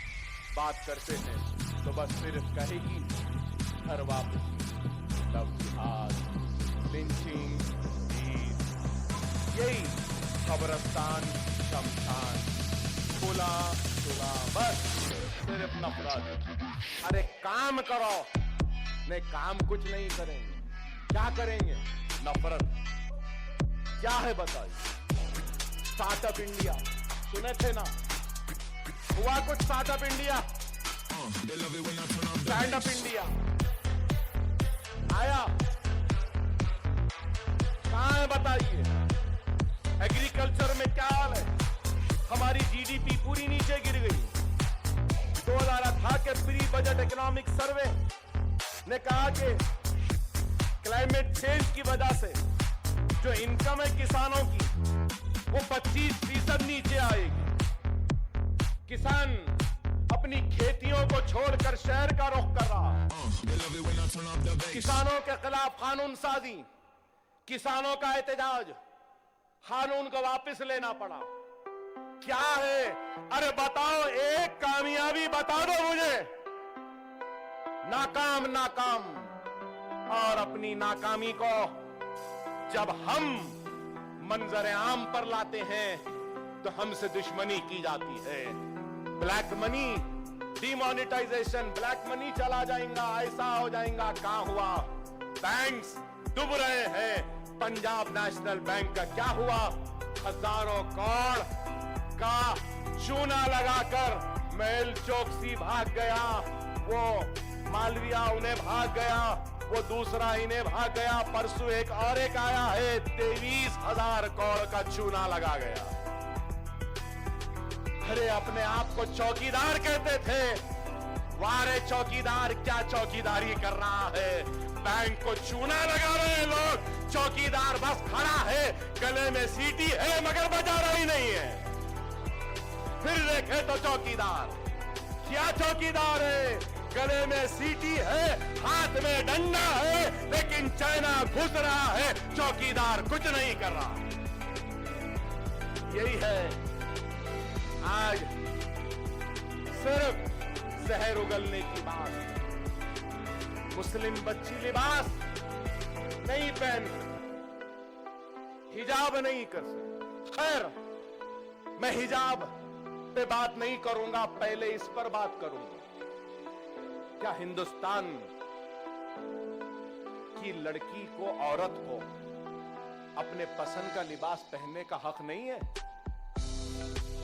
यहां पर भी लड़कियां हैं, हमारी इज्जतदार बहनें खड़ी हैं पुलिस में, वो जो चाहे पहन सकती, तो चाहे पहन सकती, उनका इख्तियार। क्योंकि हमारा दस्तूर इस बात की इजाजत देता है कि हम किसी भी खुदा को मान सकते हैं, कुछ भी खा सकते हैं, कुछ भी पहन सकते हैं।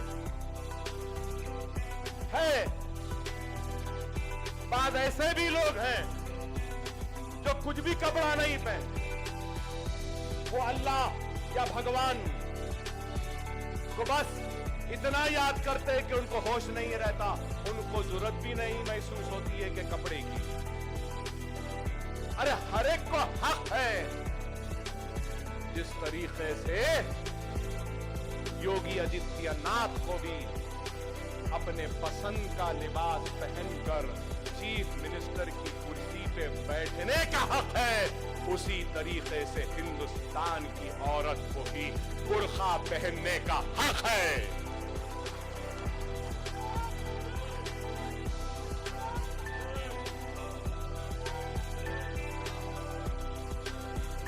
बच्चियों की पढ़ाई की बात करें, लड़कियों की पढ़ाई की बात करें, और आज लड़कियों को उनके तालीम से महरूम किया जा रहा।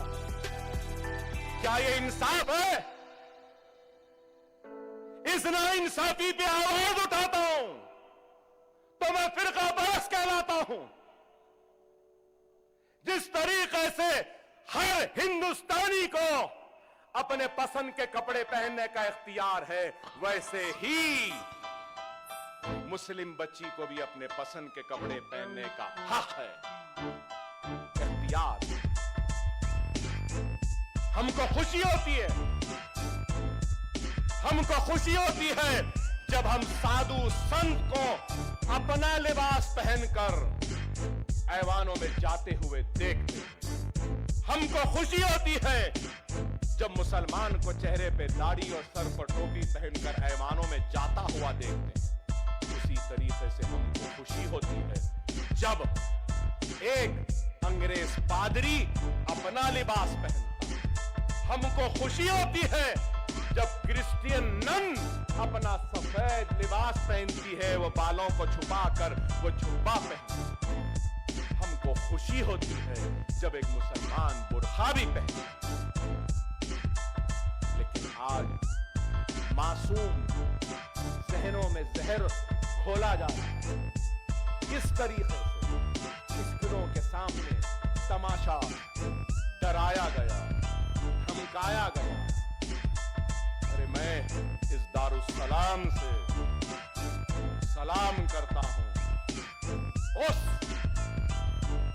हिम्मतदार बेटी वो बहन को जिसने इतने बड़े झुंड के सामने भी खड़े होकर नारे तकबीर अल्लाहु अकबर कहा।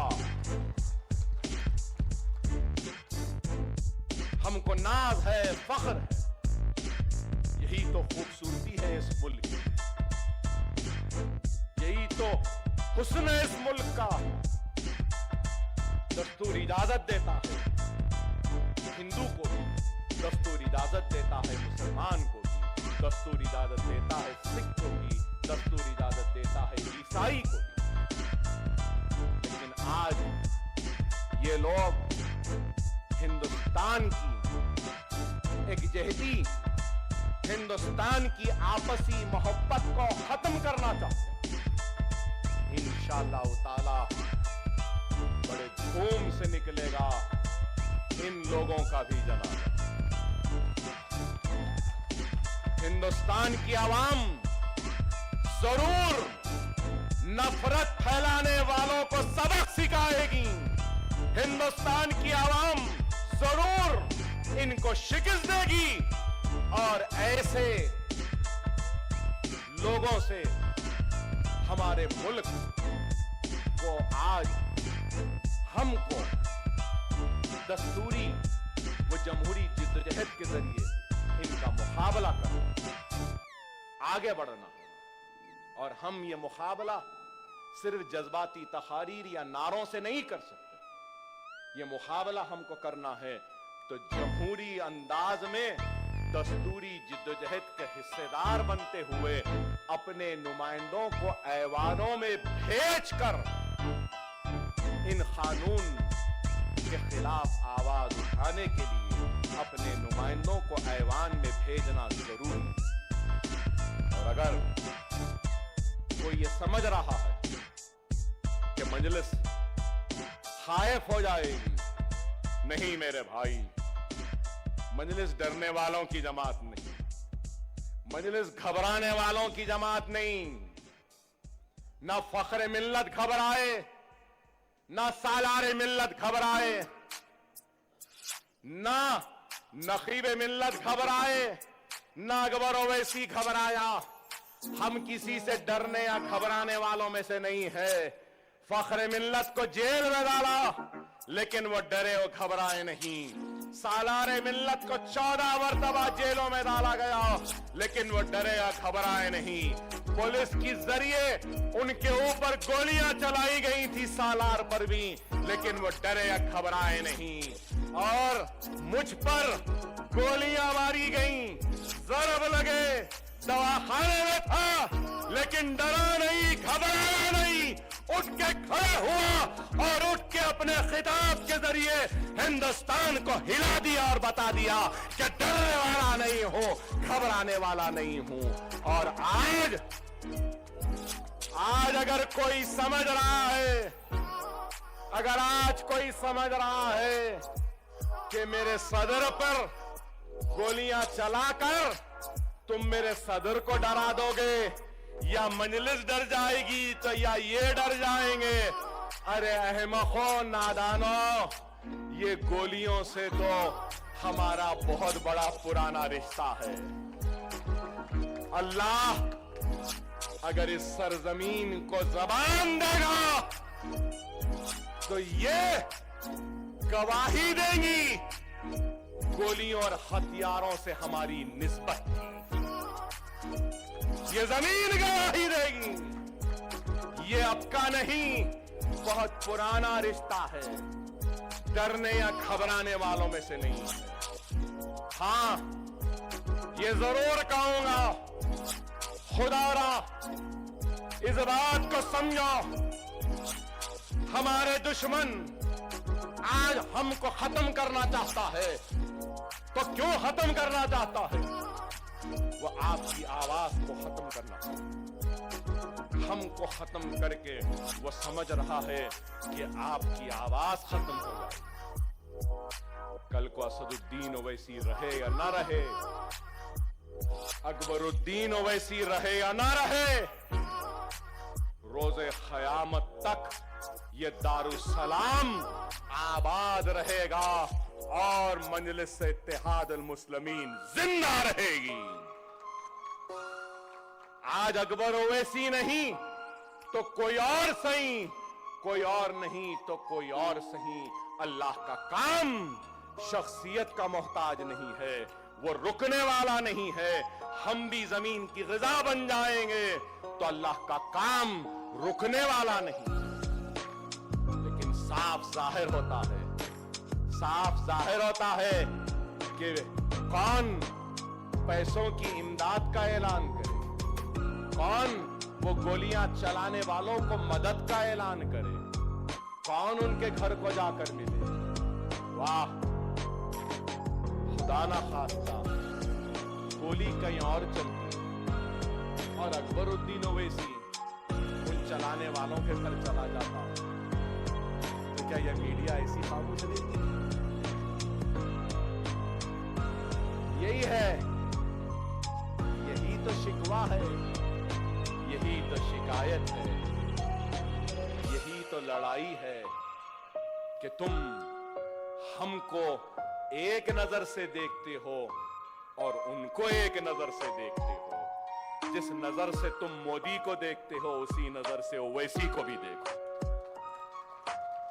जिस नजर से तुम गांधी को देखते हो उसी नजर से ओवैसी को देखो। यही हमारा मुताबिक, हम इस मुल्क के दूसरे दर्जे के शहरी नहीं हैं।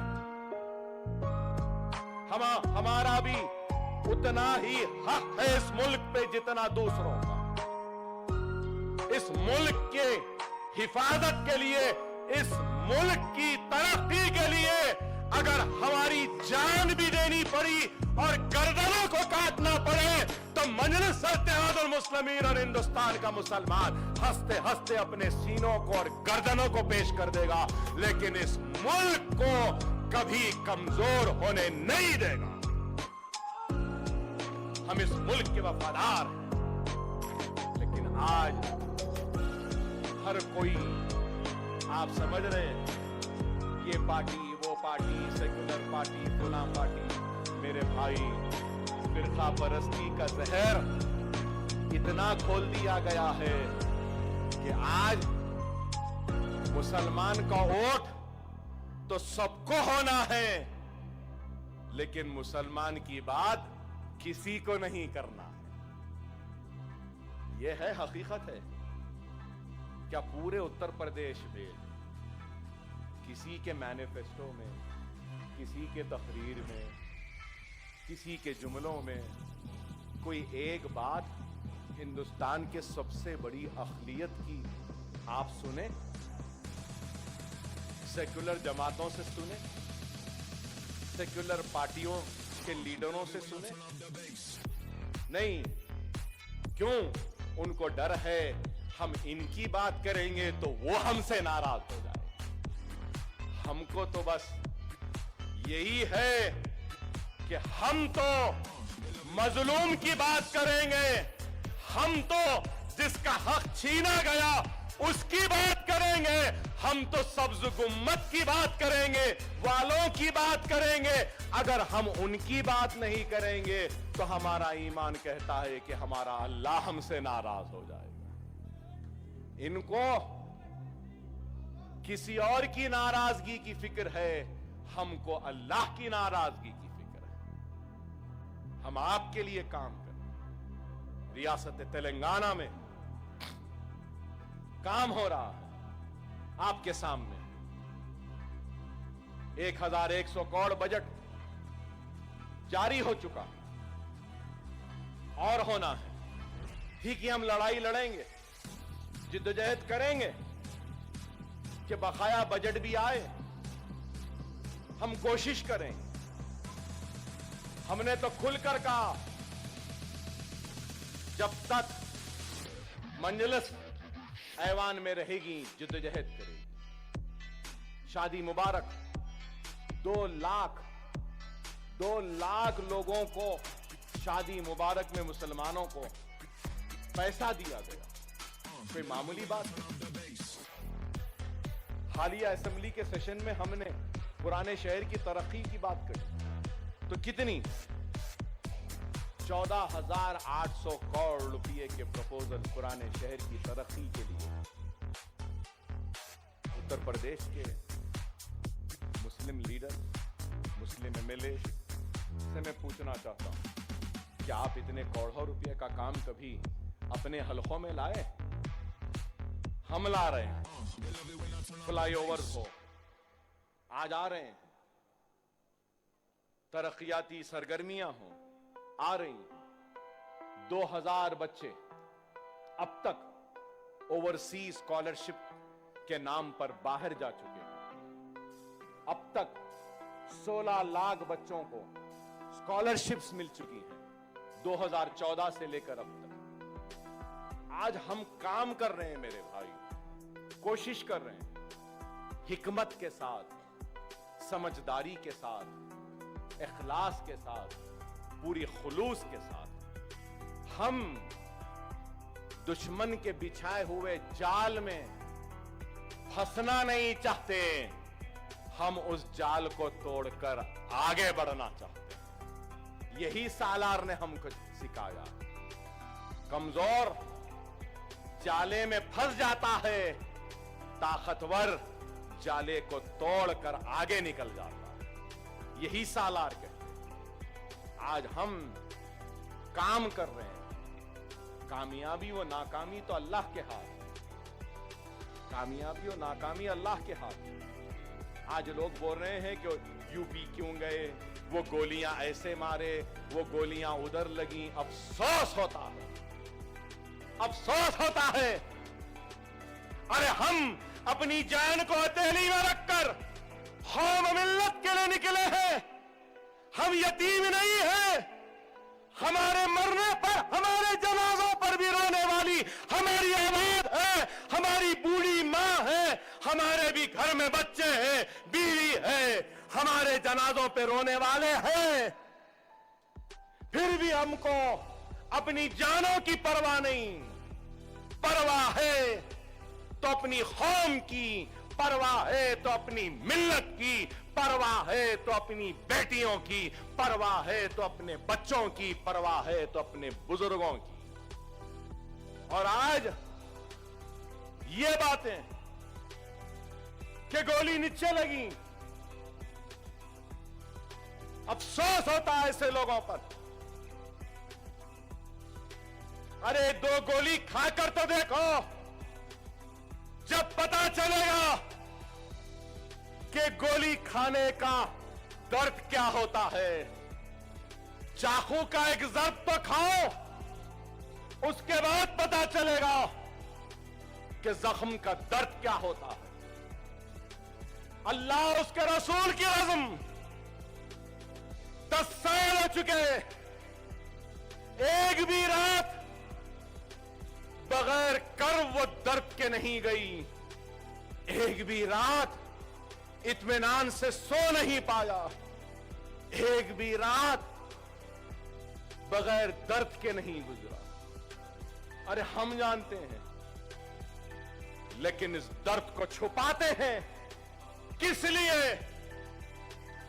ये सर हमारा नहीं है, ये सर कौम मिल्लत का सर है। अगर इस सर पर, इस चेहरे पर अगर जख्मों का कर्ब आ जाएगा तो दुनिया हमारी कौम को कमजोर समझेगी। इसलिए आज भी दर्द है, तकलीफ है, मुसीबत है, लेकिन फिर भी खड़े हो हिम्मत के साथ उनसे मुकाबला करने के लिए जो हमारे वजूद और हमारी शिनाख्त को मिटाना चाहते हैं।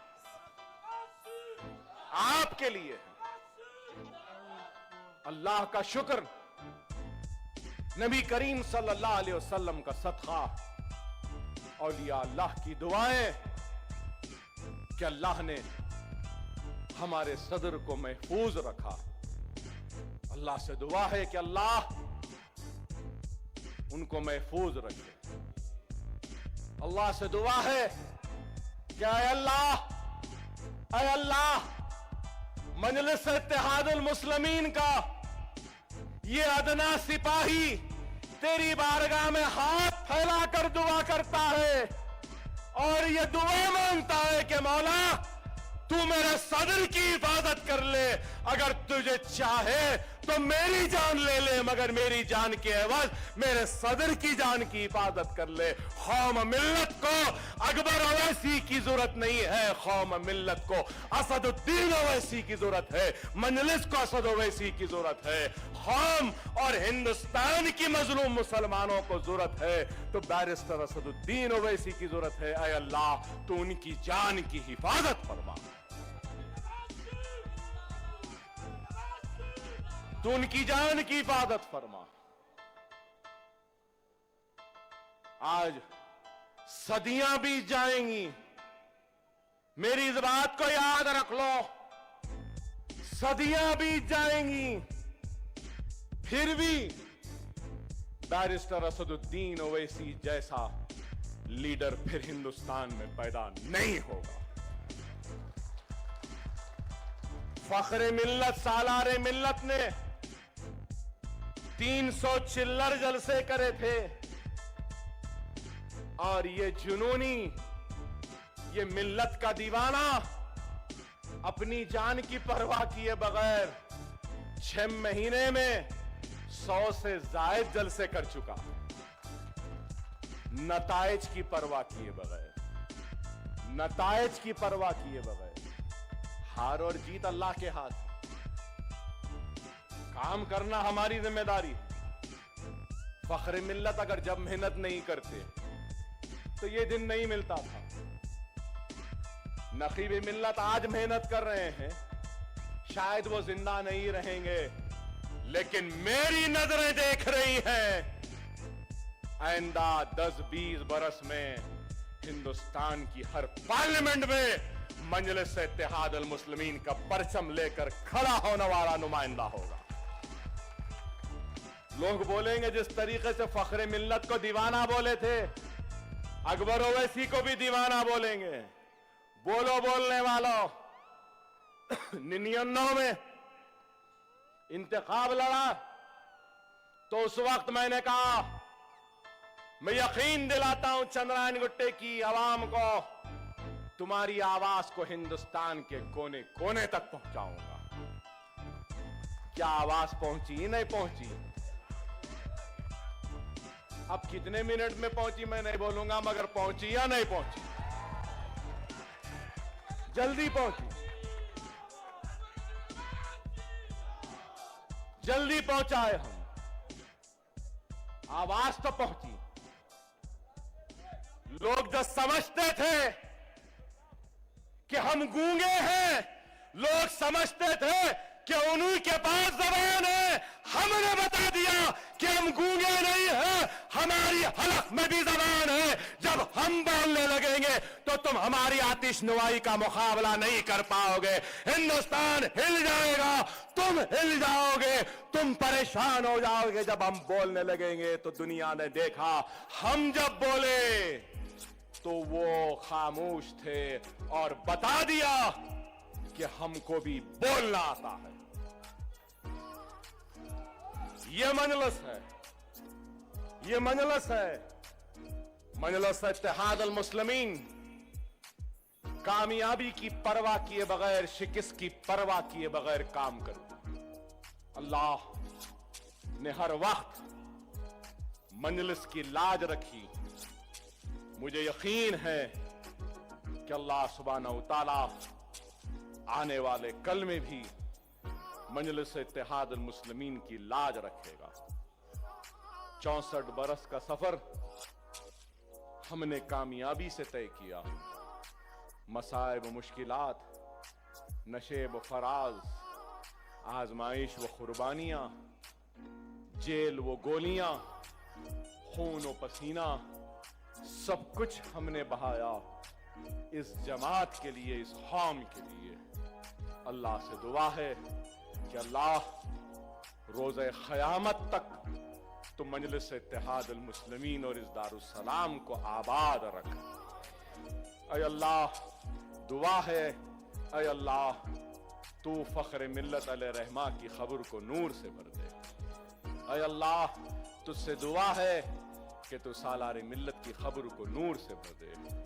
ऐ अल्लाह, वो सारे मजलिस के खायरीन जिन्होंने फख्र मिल्लत का साथ दिया जो आज नहीं है हमारे दरमियान में, ऐ अल्लाह तू इनकी खबरों को नूर से भर दे। ऐ अल्लाह, वो सारे खायरीन, वो सारे कारकुन, वो सारे सुदूर व मोतमदीन जिन्होंने सालार का साथ दिया वो आज हमारे दरमियान में नहीं है, ऐ अल्लाह तू इन सब के गुनाहों को माफ फरमा और इनकी खबरों को नूर से भर दे, इनकी खबरों को नूर से भर दे। ऐ अल्लाह, ऐ अल्लाह तू हमारे सदर की हिफाजत फरमा, बैरिस्टर असदुद्दीन ओवैसी की हिफाजत फरमा। ऐ अल्लाह, ऐ अल्लाह, हमारा सदर तनहा निकला है, मेहनत कर रहा है मौला, तो उसकी मेहनत की लाज रख ले। ऐ अल्लाह, तेरा हर फैसला कबूल मौला, तेरा हर फैसला कबूल, चाहे वो फैसला कामयाबी का हो, चाहे वो फैसला शिकस्त का हो मौला, तेरा हर फैसला कबूल। ऐ अल्लाह, हमारे अज़्म, हमारे हौसलों में कभी कमी आने न दे। ऐ अल्लाह, नताइज की परवाह किए बगैर तेरे हबीब मोहम्मद मुस्तफा सल्लल्लाहु अलैहि वसल्लम की उम्मत की खिदमत करने का जो जज्बा है, इस जज्बे में और इजाफा अता कर, और इसमें इजाफा अता कर, इसमें कभी कमी आने न दे। ऐ मौला, तुम मजलिस की हिफाजत फरमा।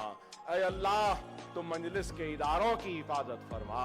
ऐ अल्लाह, तू दारुस्सलाम की हिफाजत फरमा। ऐ अल्लाह, तू हमारे दवाखानों की हिफाजत फरमा। ऐ अल्लाह, तू हमारे तालीमी इदारों की हिफाजत फरमा।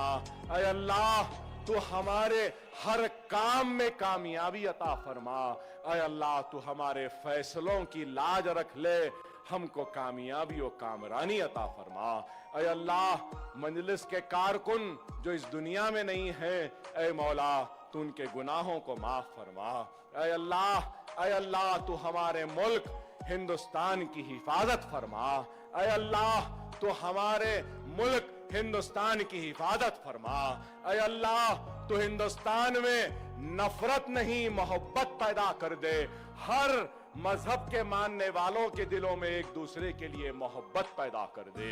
ऐ अल्लाह, ऐ अल्लाह, तू हमारी सरहदों की हिफाजत फरमा, हमारे सिपाहियों की हिफाजत फरमा। ऐ अल्लाह, ऐ अल्लाह, हमारे बच्चे जो यूक्रेन में फंसे हैं, ऐ अल्लाह तू इनकी हिफाजत फरमा और इनको बाहिफाजत हिंदुस्तान अपने घरों में वापस भेज दे। ऐ अल्लाह, ऐ अल्लाह, तू हम सब की हिफाजत फरमा, हम सब के दिलों में एक दूसरे के लिए मोहब्बत दे, हम सबको कामयाबी और कामरानी अता फरमा। ऐ अल्लाह, हमारे बच्चे जो 10th के, इंटरमीडिएट के, डिग्री के इम्तिहानात लिखेंगे, ऐ अल्लाह इनको कामयाबी और कामरानी अता फरमा।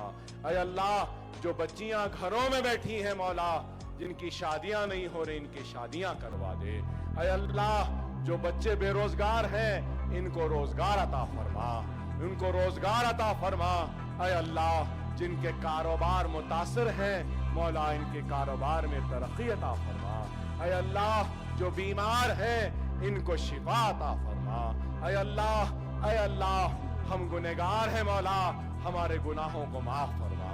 ऐ अल्लाह, हम गुनहगार हैं, हमारे गुनाहों को माफ फरमा, हमारे गुनाहों को माफ फरमा, हमको नेक बना, एक बना और मजलिस इत्तेहादुल मुस्लिमीन की हिफाजत फरमा और उत्तर प्रदेश के इंतखाबात में मजलिस इत्तेहादुल मुस्लिमीन को कामयाबी व कामरानी अता फरमा। ऐ अल्लाह, तो कामयाबी व कामरानी अता फरमा, कामयाबी व कामरानी अता फरमा। वाखिर